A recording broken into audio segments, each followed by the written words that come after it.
தர்மஸ்தலாவில் தொடர் பாலியல் படுகொலை நடந்த சம்பவம் வெளிவந்த பிறகு கர்நாடக மாநிலத்தில் உள்ள அரசோ காவல் நிலையங்களோ மெயின் ஸ்ட்ரீம் மீடியாக்களோ எதிர்க்கட்சியோ மத்திய அரசாங்கமோ யாருமே அந்த படுகொலை குறித்து பேசவோ எழுதவோ பயந்தனர். காரணம், வீரேந்திர ஹெகடே என்கிற ஒரு மிகப்பெரிய ஒரு சக்திக்கு எதிராக பேச எல்லோரும் அஞ்சினார்கள்.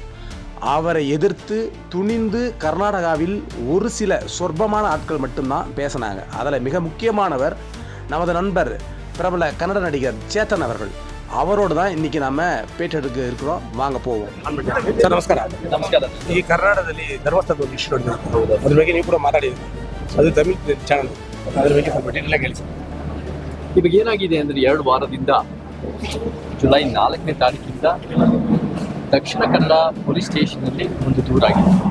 ಆ ದೂರಿನಲ್ಲಿ ಏನು ಕೊಟ್ಟಿದ್ದಾರೆ ಅಂದರೆ, ಯಾರು ಹೆಚ್ಚು ಕಮ್ಮಿ 16ರಿಂದ 20 ವರ್ಷ ಧರ್ಮಸ್ಥಳದಲ್ಲಿ ಒಂದು ಸ್ವಚ್ಛತಾ ಕಾರ್ಮಿಕರ ಕೆಲಸ ಮಾಡಿದಾರೋ ಅವರನ್ನ 16 ವರ್ಷ ಕಾಲ ನೂರಾರು ಶವಗಳನ್ನು ಹೂತಾಕಕ್ಕೆ ಈ ವ್ಯಕ್ತಿನ ಬಳಸ್ಕೊಂಡಿದ್ದಾರೆ ಅಂತ ಈ ವ್ಯಕ್ತಿನೇ ಹೋಗಿ ದೂರು ಕೊಟ್ಟಿದ್ದಾರೆ. ಅದರ ತಕ್ಕಂತೆ ಸಾಕ್ಷಿನೂ ಇದೆ ಅವ್ರ ಹತ್ರ, ಅದರ ತಕ್ಕಂತೆ ಎಲ್ಲ ಎವಿಡೆನ್ಸು ಕೂಡ ಸಲ್ಲಿಸಿದ್ದಾರೆ.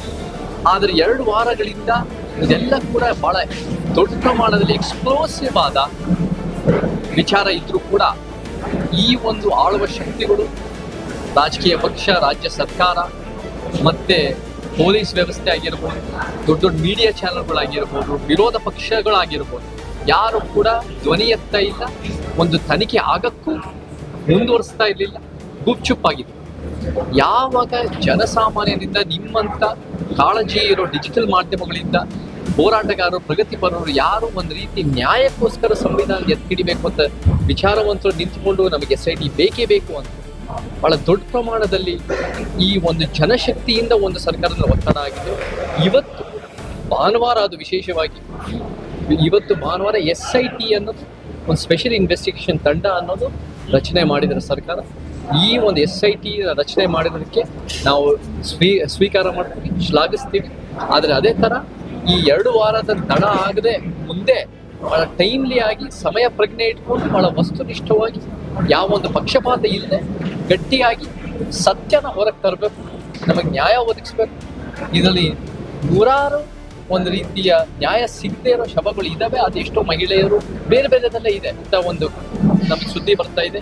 ಅವರ ತಂದೆ ತಾಯಿಗಳಿಗೆ ಯಾರ್ಯಾರು ಒಂದು ರೀತಿ ಸಂವಿಧಾನನ ಎತ್ತಿಡಿಬೇಕಂತ ಹೇಳ್ತೀವೋ ಎಲ್ಲರಿಗೂ ನಮಗೆ ಇವತ್ತಿನ ನ್ಯಾಯ ಬೇಕು ಅಂತ ಹೇಳಕ್ಕೆ ಇಷ್ಟಪಡ್ತೀವಿ. ಸೊ ಸರ್ಕಾರ ಇದನ್ನು ಮುಂದುವರಿಸಿ ನಮ್ಮ ಹೋರಾಟಗಳು, ನ್ಯಾಯಕ್ಕೋಸ್ಕರ ಹೋರಾಟಗಳು ಮುಂದುವರಿತವೆ ಅಂತ ಹೇಳಿ. ಸರ್, ನಿಮ್ಗೆ ಯಾರು ಪರ್ಸನಲ್ ಆಗಿ ಡೌಟ್ ಇದೆಯಾ? ನಾನು ಯಾವ ವ್ಯಕ್ತಿ ಬಗ್ಗೆ ಡೌಟ್ ಹೇಳೋದಕ್ಕಿಂತ ನಮಗೆ ಯಾರ ಮೇಲೆ ನಿಜವಾಗ್ಲೂ ಡೌಟ್ ಇದೆ ಅಂದ್ರೆ, ಯಾಕೆ ಪೊಲೀಸ್ ವ್ಯವಸ್ಥೆ ನಮಗೆ ಈ ವಿಚಾರದಲ್ಲಿ ಈ ಒಂದು ಎಕ್ಸ್ಪ್ಲೋಸಿವ್ ವಿಚಾರ, ಇದು ಒಂದು ಧರ್ಮಸ್ಥಳಕ್ಕೆ ಸೀಮಿತ ಅನ್ನೋ, ಕರ್ನಾಟಕ ಸೀಮಿತ ಅಲ್ಲ, ಇಂಥ ಒಂದು ವಿಚಾರ ಎಲ್ಲೇ ಒಂದು ದೇಶದಲ್ಲಿ ನಡೆದ್ರೂ ಕೂಡ ಅದು ಬಹಳ ದೊಡ್ಡ ಪ್ರಮಾಣದ ವಿಚಾರ. ನೂರಾರು ಒಂದು ರೀತಿ ಶವಗಳು ಅಂತ ಹೇಳೋದು, ಮತ್ತೆ ಯಾವುದೇ ಒಂದು ಜನಸಾಮಾನ್ಯರ ಮೇಲೆ ಇಂಥದ್ದು ಒಂದು ನಡೆದಿದೆ ಅಂತ ಗೊತ್ತಾದ್ರೆ ಬಹಳ ದೊಡ್ಡ ಪ್ರಮಾಣದ ಕ್ರಮ ಇಮ್ಮಿಡಿಯೇಟ್ ಆಗಿ ಮಾಡ್ಬಿಡ್ತಾರೆ. ಯಾಕೆ ವರ್ಷಾನುಗಟ್ಟಲೆ ಆಗಿರ್ಬೋದು, ಅಥವಾ ಇವಾಗ 2 ವಾರದಿಂದ ಇದು ಎಲ್ಲ ಒಂದ್ ಕಡೆ ಬೇಕಾಬಿಟ್ಟಿಯಾಗಿ ಕೇರ್ಲೆಸ್ ಆಗಿ ನಡೀತಾ ಇದೆ ಅಂತ ಪ್ರಶ್ನೆಗಳು ಬರ್ತವೆ. ಸರ್, ದೇವಸ್ಥಾನ ಪ್ರೈವೇಟ್ನವರು ಮೇಂಟೈನ್ ಮಾಡ್ತಾ ಇದ್ರಲ್ಲ, ಅದರಿಂದ ಏನಾದ್ರು ಮಾಡ್ತಾ ಇದ್ದಾರೆ? ನಮಗೆ ಅನುಮಾನಗಳು ಅಥವಾ ನಮಗೆ ಡೌಟ್ಗಳು ಇದಾವೆ. ಆದರೆ ಈ ಡೌಟ್ಗಳು, ಅನುಮಾನಗಳಕ್ಕಿಂತ ನಾನು ಕೂಡ ಅಲ್ಲಿ 3-4 ತಿಂಗಳ ಹಿಂದೆ ಕುಸುಮಾವತಿಯವರು, ಸೌಜನ್ಯವರು ತಾಯಿನ ಭೇಟಿ ಮಾಡಿ ಅಲ್ಲೂ ಕೂಡ ಏನೇನೋ ಎಷ್ಟೋ ದಶಕಗಳಿಂದ ಅಲ್ಲೂ ಒಂದು ಭೂಮಿ ವಿಚಾರದಲ್ಲಾಗಿರ್ಬೋದು, ಹೆಣ್ಮಕ್ಳ ಬದುಕು ಮತ್ತು ಘನತೆಯ ವಿಚಾರದಲ್ಲಾಗಿರ್ಬೋದು, ಎಷ್ಟೋ ಒಂದು ರೀತಿಯಲ್ಲಿ ಸಮಸ್ಯೆಗಳಾಗಿ ಒಂದು ಭಯದ ವಾತಾವರಣ ಅವತ್ತು ಇದೆ, ಇವತ್ತಿಗೂ ದೊಡ್ಡ ಪ್ರಮಾಣದಲ್ಲಿ ಇದೆ ಅಂತ ನಾನು ಕೇಳ್ಪಟ್ಟಿದ್ದೀನಿ. ಆದರೆ ಜನ ಆಕ್ರೋಶ ಮುಂದೆ ಮತ್ತೆ ಜನಶಕ್ತಿ ಮುಂದೆ ಯಾವುದು ನಿಂತ್ಕೊಳ್ಳೋಕ್ಕಾಗಲ್ಲ. ಅದರಲ್ಲಿ ಸೊ ನಮಗೆ ಇವತ್ತಿನ ದಿನ SIT ಆಗ್ತಿರೋದು ಒಳ್ಳೆಯದು. ಯಾವುದೇ ಒಂದು ಸತ್ಯ ಇತ್ತು ನಮ್ಮ ಮನಸ್ಸಿನಲ್ಲಿ, ನಾವೆಲ್ಲ ಒಂದು ಬಾಬಾ ಸಾಹೇಬ್ರ ತಂದೆ ಪೆರಿಯಾರಿನ ನಂಬ್ಕೊಂಡಿರೋ ನಮಗೆ ಯಾರೇ ಇರಬಹುದು, ಅದು ಒಂದು ಮುಖ್ಯಮಂತ್ರಿ ಆಗಿರ್ಬೋದು, ಒಂದು ಸ್ವಚ್ಛತಾ ಕಾರ್ಮಿಕರೇ ಇರ್ಬೋದು, ಅದು ಒಂದು ಸಿನಿಮಾ ನಟ ಇರ್ಬೋದು, ಆ ಧರ್ಮಾಧಿಕಾರಿ ಆಗಿರ್ಬೋದು, ಎಲ್ಲರೂ ಕೂಡ ಸರಿ ಸಮಾನರು. ಸಂವಿಧಾನದ ಅಡಿಯಲ್ಲೂ ಸರಿ ಸಮಾನರು, ಕಾನೂನು ಅಡಿಯಲ್ಲೂ ಸಂವಿಧಾನ ಅಡಿಯಲ್ಲೂ ಸರಿ ಸಮಾನ ಅಂತ ನ್ಯಾಯ ಒದಗಿಸೋ ಮನಸ್ಥಿತಿ ಈ SIT ನಲ್ಲಿ ಇರಬೇಕು. ಅಂಡ್ ಅದ್ರಲ್ಲಿ ಇದೆ ಅಂತ ನಾವು ಭಾವಿಸ್ತೀವಿ. 100 ಜನ ಕಂಟಿನ್ಯೂ ಆಗಿ ಕೊಲೆ ಮಾಡೋ ಧೈರ್ಯ ಅವನಿಗೆ ಇರುತ್ತಾ? ನಮಗೆ ಇದು ಒಂದು ದಿನ, ಒಂದು ವರ್ಷದಿಂದ ನಡೆದಿರೋದಲ್ಲ.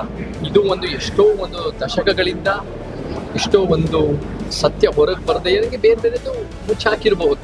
ನಾನು ಯಾಕೆ ಹೇಳ್ತೀನಿ ಅಂದ್ರೆ, ಈ ಪ್ರಶ್ನೆ ನೂರಾರು ಅದನ್ನು ಕೂಡ ಲಾಯರ್ ಅವರು ಪ್ರಸ್ತಾಪ ಮಾಡೋದು. ಅವ್ರು ಕೇಳಿದ್ರು, ನೀವು 10,000 ಅಂತ ಹೇಳ್ತಾ ಇದ್ದೀರಾ, ಡಜನ್ಸ್ 20, 12 ಅಂತ ಹೇಳ್ತಾ ಇದ್ದೀರಾ, ಇಲ್ಲ 106 ಅಂತಾನೆ ಹೇಳ್ತಾ ಇದ್ದೀನಿ ಅಂತ ಅವ್ರು ಮಾತಾಡಿದ್ರು. ಸತ್ಯ ನಮಗೆ ಬೇಕಾಗತ್ತೆ. ಆ ಸತ್ಯಕ್ಕೋಸ್ಕರ ಇವಾಗ ಸರ್ಕಾರ ಕೆಲಸ ಮಾಡ್ತಾ ಇರೋದು. ನಾವು ಸ್ವೀಕಾರ ಮಾಡ್ತೀವಿ, ಶ್ಲಾಘಿಸ್ತೀವಿ. ಒಳ್ಳೆ ಸಂದೇಶ ಕೊಡಿ. SIT ಅವರೇ, ನೀವು ನಿಮ್ಮ ಮೇಲೆ ನಾವು ಭಾಳ ನಂಬಿಕೆ ಇಟ್ಟಿವಿ. ನೀವು ನಿಷ್ಠಾವಂತ, ನೈತಿಕತೆ ಹೊಂದಿರೋರು, ದಕ್ಷ ಅಧಿಕಾರಿಗಳು ಅಂತ ನಾವು ಭಾವಿಸ್ತೀವಿ, ಅಂತ ನಂಬಿದ್ದೀವಿ. ನೀವು ಸತ್ಯಕ್ಕೋಸ್ಕರ, ನ್ಯಾಯಕ್ಕೋಸ್ಕರ ಪಕ್ಷಪಾತ ಇಲ್ಲದೆ ಟೈಮ್ಲಿ ಅಂದರೆ ಸಮಯ ಪ್ರಜ್ಞೆ ಇಟ್ಕೊಂಡು ನೀವು ಕೆಲಸ ಮಾಡಿ ಮತ್ತೆ ನಮಗೆ ನ್ಯಾಯ ಕೊಡಿ. ಅದೇನೇ ಇದ್ರು ಅದು ನಮ್ಗೆ ಯಾರಿಗೂ ನ್ಯಾಯ ಸತ್ಯ ಇವತ್ತಿಗೆ ಬಹಿರಂಗವಾಗಿ ಗೊತ್ತಿಲ್ಲ. ನೀವು ಅದನ್ನು ನ್ಯಾಯ ಸತ್ಯ ಏನಿತ್ತು ಹೊರಗೆ ಬಂದು ತಪ್ಪಿತಸ್ಥಮೆ ಕ್ರಮ ಆಗಲಿ ಅಂತ ನಾವು ಹಾರೈಸ್ತೀವಿ. ನಾವು ಕೂಡ ಸತ್ಯ ವಿಡಿಯೋ